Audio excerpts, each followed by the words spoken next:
ভারত ভেবেছিল এক রাতেই উড়িয়ে দেবে পাকিস্তান, কিন্তু বাস্তবতা হলো ঠিক তার উল্টো। একটি পরিকল্পিত হামলার জবাবে পাকিস্তান দিয়েছে এমন এক পাল্টা আঘাত যার প্রস্তুতি ভারত কল্পনাও করেনি। মাত্র কয়েক ঘন্টার ব্যবধানে ভারত হারিয়েছে 5টি যুদ্ধ বিমান। যদিও পাকিস্তানকেও কিছুটা ক্ষতির সম্মুখীন হতে হয়েছে, তবে তুলনায় সেটা খুবই কম। রাতের মধ্যভাগে ভারত চালায় মিসাইল হামলা। পাকিস্তানের সীমান্তবর্তী কয়েকটি স্থাপনা ছিল তাদের মূল লক্ষ্যবস্তু।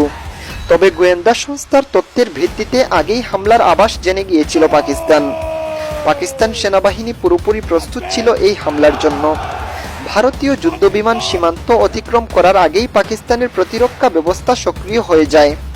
গুলি করে একে একে ভূপাতিত করা হয় যুদ্ধবিমানগুলো। এরপরই পাল্টা আক্রমণে নামে পাকিস্তান।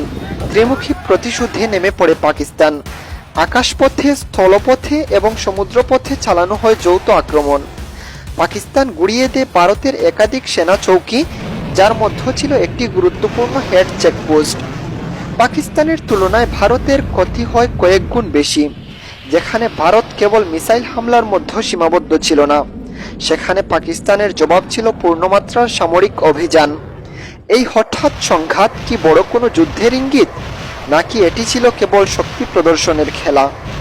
বিশ্ব রাজনীতি এখন তাকিয়ে আছে দুই পরমাণু শক্তিধর দেশের দিকে।